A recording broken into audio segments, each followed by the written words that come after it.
Well, hello, friends, and welcome to one of the very last classes, if not the last class. Um, this is a unique course in that each one of you may be working at a very different pace, and it's to help you, and we're committed to making sure that you don't pay for more credits than you need to.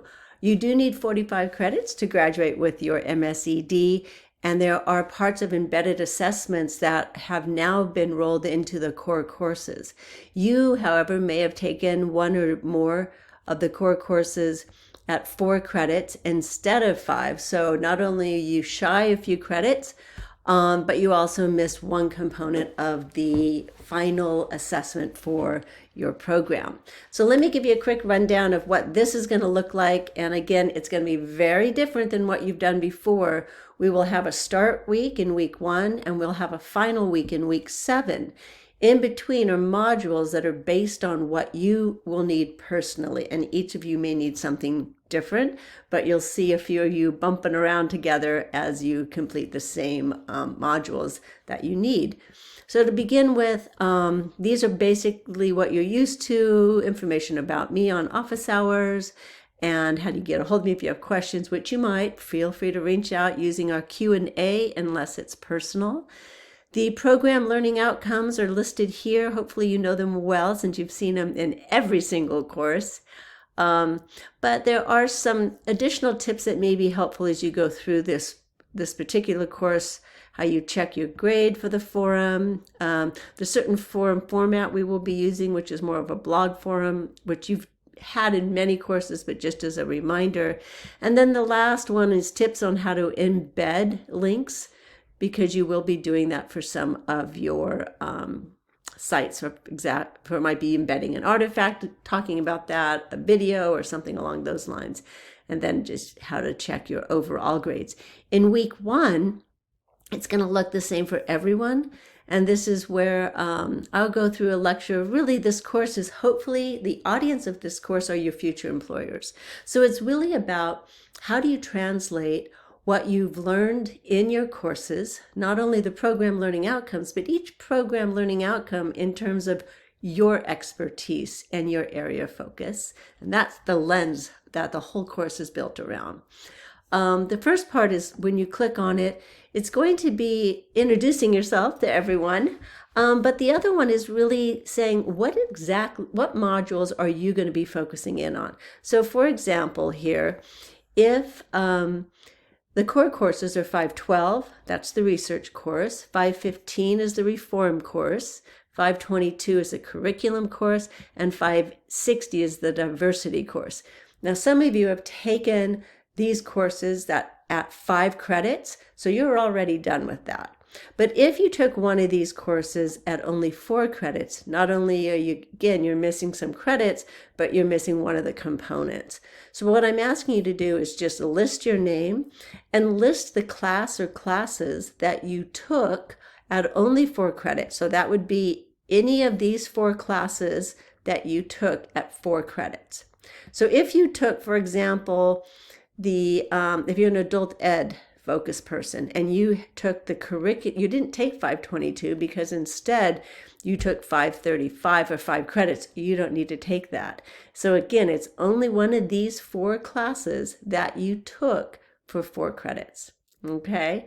So as an example, if I took 560 and 522 for 4 credits, I needed to enroll in this class for 2 credits. And the 2 modules that I'm going to focus on will be diversity and curriculum. All right, so that's what you're going to be working on to start with in week 1.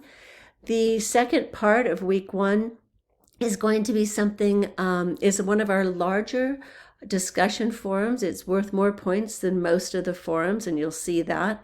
But it's really kind of a general, what about my concentration? And an opportunity to start networking and thinking about not only networking with each other, but thinking about networking outside and some of the connections you've made throughout the program.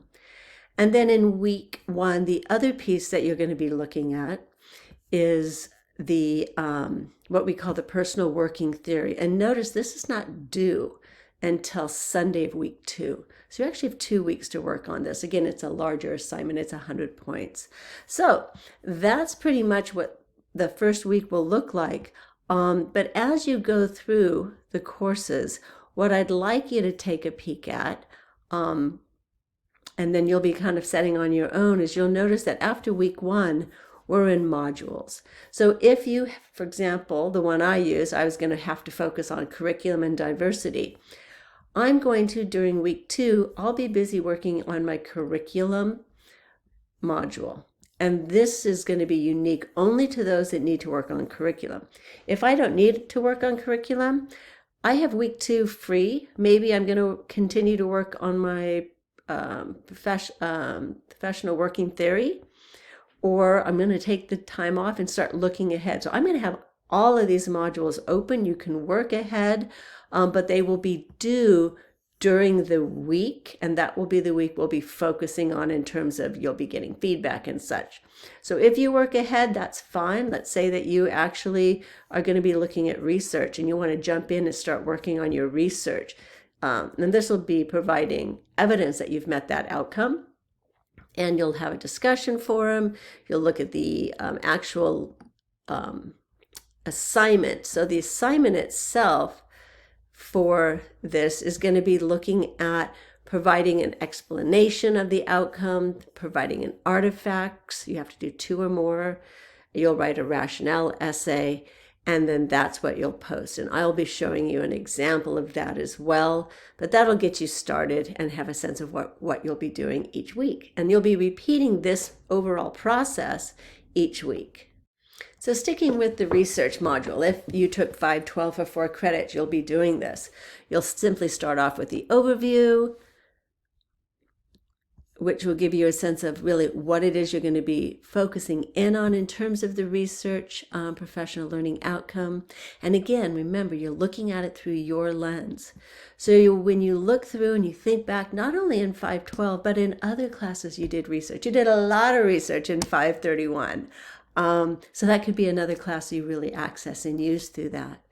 You're going to be explaining the program outcome, but really how it applies to your professional world. So for you, if you are, let's say, a leadership in early childhood, how are you using research? How are you analyzing and integrating educational research theories and philosophies and contemporary issues into your practice as an early childhood leader?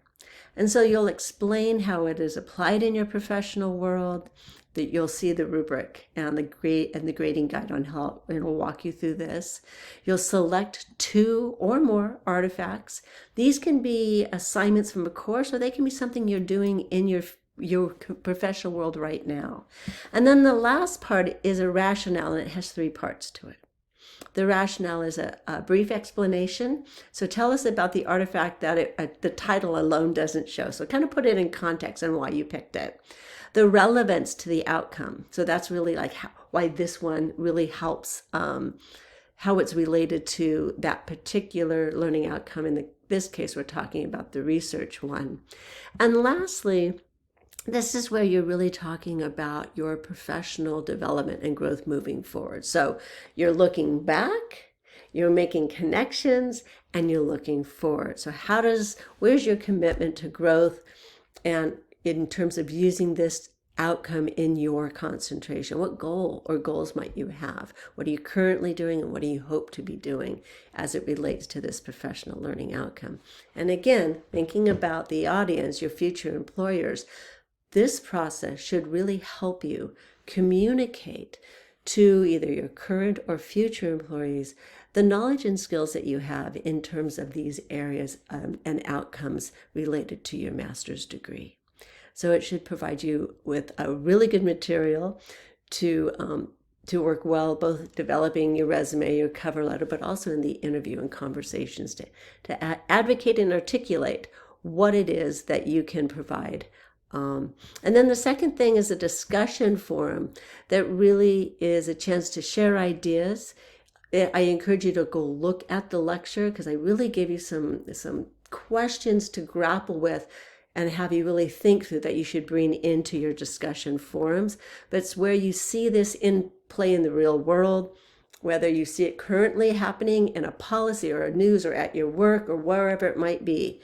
You'll notice that we follow the same format.